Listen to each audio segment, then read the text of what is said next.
inkastoo aysan jirin tiro rasmi ah oo ku aadan lacagaha ay canshuur ahaanta iyo saka ahaanta u soo ururiyaan al-shabaab haddana waxaa la sheegaa in ay gaarayso malaayiin dollar sanadkii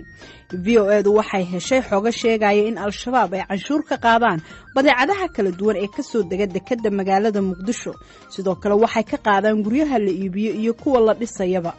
sanadkii hore warbixin ay soo saartay kooxda monitoring group ee qaramada midoobay ay u xil saartay la socodka cunaqabataynta hubka ee saaran Soomaaliya iyo Eritrea waxa ay sheegtay in gobolka Hiiraan Shabeellaha Dhexe Baay iyo Bakool iyo guud ahaan gobolada koonfurta Soomaaliya ay al-shabaab ka heleen ku dhawaad 20 milyan oo dollar sanadkii 2018 Kornel Cabdullaahi Cali Macow oo ka tirsan saraakiisha nabad sugidda Soomaaliya haddana ka faallooda arrimaha ammaanka ayaan weydiiyay waxa ay al-shabaab uga dhigan tahay lacagaha dakhli ahaan u soo gala horta waxa waaye dagaalada ay xawliga ku socdo iyo soo socodka al-shabaab ay maaragtay iskaga gudbayaan Soomaaliya geeska gees ama ay awoodi karaan inay u gudbaan muxuu ahaay xuduudda ay ka gudbaan dhinaca Kenya ayay uga dhigan tahay inay dhaqaalahaas ay aruurinayaan ay ku socodsiiyaan ama qaraxyada ay ku sameeyaan ama ay maaragtay ciidan sirdoone oo maaragtay oo iyaga ay soo tababareen ay ku dhex beertaan muxuu ahaay xarumaha dawladda gaar ahaan ciidamada qalabka sida iyo amniga waxa ay uga dhigan tahay inay qaraxyo soo sameeyaan waxay uga dhigan tahay inay tababaro ay ku sameeyaan waxay uga dhigan tahay inay gaadiid ay ku iibsadaan iyo saanad ciidan marka howlgalladaasoo dhan waxay u baahan yihiin dhaqaale u baahan yihiin marka dhaqaalaha ayay u adeegsadaan inay maaragtay ay howlgalladooda guracan ay dadka ay ku gumaadayaan maaragtay ku socodsiiyaan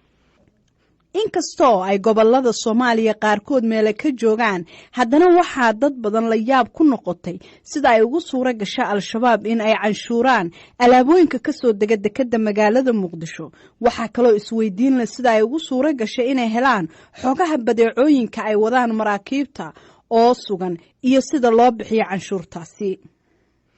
mid ka mid ah ganacsatada Soomaaliyeed oo sababo ammaan aanan u sheegaynin magaciisa isla markaana aanu codkiisa doorina ayaa VOA-da uga waramay sida loo helo xogta ku aadan alaabooyinka ay wadaan maraakiibta gaar ahaanna sida ay al-shabaab arrintaasi ku gaarto waxay ugu sahlanaataa nimankan looma waxyoodo waxay ugu sahlanaataa waxa la shaqeynaya waa ibni aadan ayagana waa ibni aadan marka dhammaan hadeertaan maalinka aad soo rarataa hal container oo company name-kaaga ku qoran yahay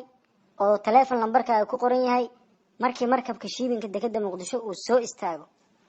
automatically waxa moodaa inay og yihiin markabka inay badeeco u saaran tahay oo kale waa lagu soo wacayaa hebel company-gaas waxa ku saaran intaas waxa laga rabaa meeshaas waa markii aad tahay company aan isdiiwaan gelinin wali aan tagin meesha dadka ay uga wacayaan saasa lagu soo wacayaa saaseen information-ka ku helaan sida dawladda manifest-ka u hesho kale manifest-ka markabka uu ku reeyay dawladda markii dekedda markabka soo istaago waa loo dhiibaa wax saaran ayagana si u dhiganta sidaas oo kale ku helaan ganacsato kala duwan oo aanu la xiriirna ayaa noo xaqiijiyay arrintan qaarkoodna waxa ay tuseen waraaqihii ay maraakiibta ku soo rareen oo ay ku qoran tahay faahfaahinta alaabooyinka markabka u saaran oo ay u soo direen al-shabaab kadib markii ay isku dayeen inay inkiraan in alaabtaasi ay u timid agaasimaha rugta ganacsiga Cabdi Abshir Dhoore ayaan goor sii horeysa weydiiyay waxa ka jira wararka sheegaya in al-shabaab ay lacaga canshuur ay ku sheegeen ay ka qaadaan alaabooyinka kala duwan ee ka soo dega dekedda ee u yimaada ganacsatada Soomaaliyeed shabaabku waxa ay qaadaan waxay ku qaadi jireen waa bariga degmooyinka gobolada xuduudaha meelo fara badan shabaabku waxay sugaan amnigooda halkaas ay wax ku qaadi jireen laakiin hadda arrinkaas ah dekedda dhexdeeda joogaan oo ay ku qaadaan canshuur ay ku qaadaan waa dhawaq cusub oo aad iyo aad maaragtay mararka u dambeeyay soo baxaya laakiin inta la taabto lama xaqiijin karo laakiin waxa la ogyahay waxa aad ka soo dejiso dekedda waqtiga ay ku imaadeen iyo inta container ay ahaayeen xogtaas way helaan ganacsato iyo mas'uuliyiin kale oo nila xiriirna ayaa noo sheegay in halkii container ee 20 feet ah ay al-shabaab ka qaataan $100 halka kan 40 feet ahna ay ka qaataan $160 alaabooyinka xamuulka ee aan containerada ku imaanin ayaa halkii tan waxa ay ka qaadaan $4 dawladda ayaa canshuurta sidoo kale alaabooyinka ka soo dega dekedda waxaana canshuurtaasi ka kooban tahay 2 nooc oo kala ah canshuurta soo dejinta iyo tan iibka sidoo kalena al-shabaab waxay ka qaadaan 2 lacagood oo ay u kala bixiyeen sako iyo canshuur ganacsato badan ayay al-shabaab ugu yeereen deegaanada mubaarak si ay arrimahan canshuurta ay uga wada xaajoodaan inkastoo aynu aragnay qaar diiday in ay tagaan ballantii loo qabtay. haddaba sidee ayay ganacsatadu u aadaan mubaarak, waase meel sidee ah? waa kan mar kale ganacsada aanu magaciisa sheegin oo noo faahfaahinaya. dekadii oo dowladda Soomaaliya ay gacanta ku hayso oo dadka ay ku canshuurto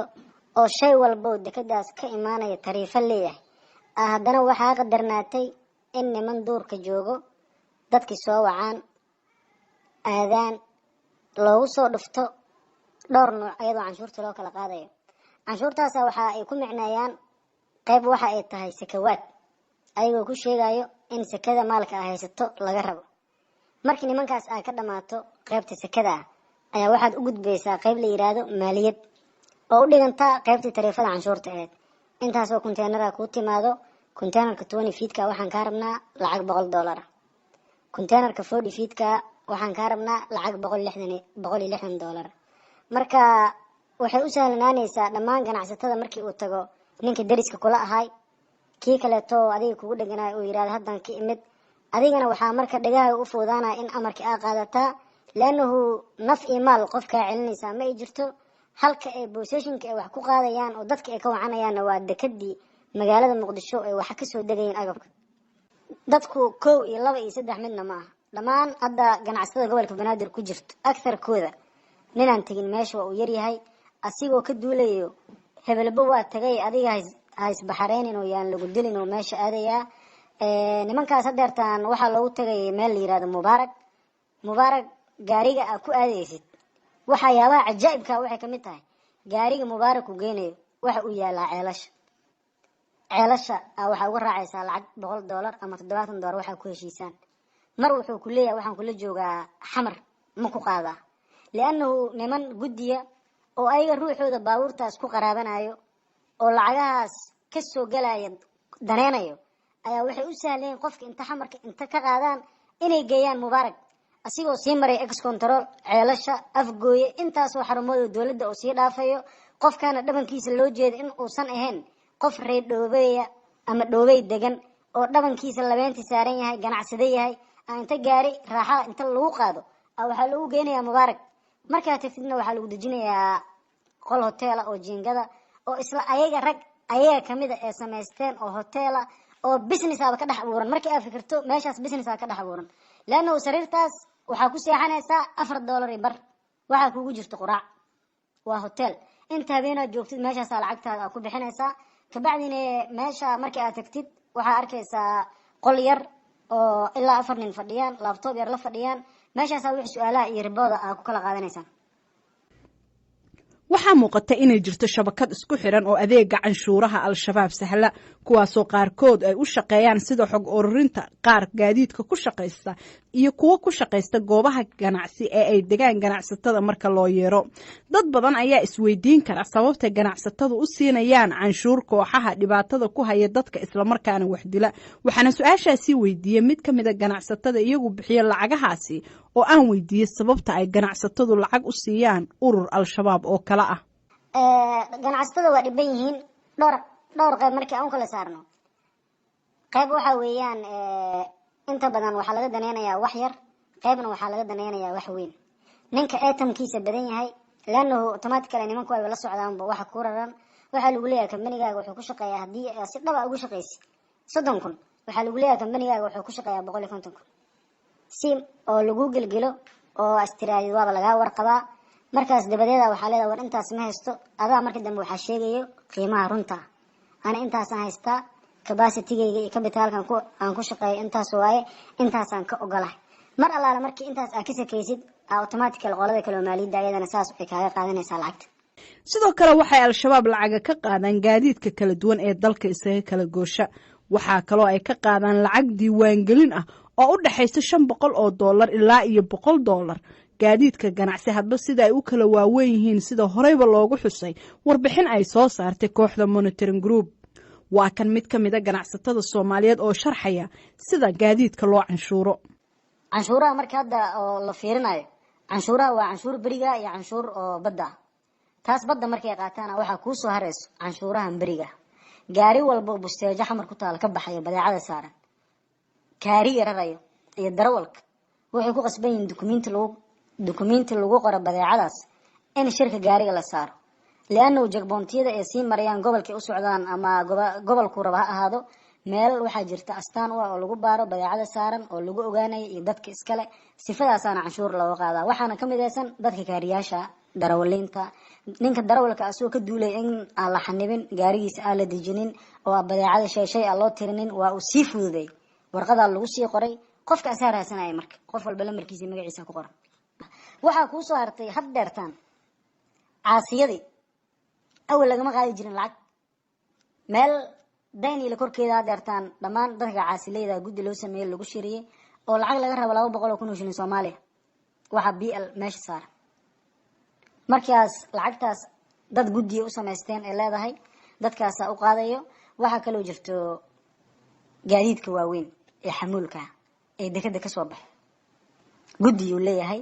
nidaam uu leeyahay qof maanta adiga shakhsiga inta gaari soo iibsatid dekada la galaya ka yeelaysa male adoo aan soo marin habraacaas ay sameysteen qolada guddiga gaadiidka ayagaas waxa lagu qasbay inta ka baxaan xamar dekadi ka baxaan nimanka u tagaan inay ay la macaamiloodaan lacag go'an oo taariikh kow aan dhaafi karin oo bishiya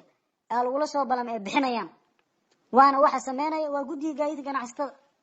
dawladda managa dhagayaro managa indhayaro intaba way ogtahay meelaha kale ee al-shabaab la sheegay inay canshuuraan waxaa ka mid ah iibka guryaha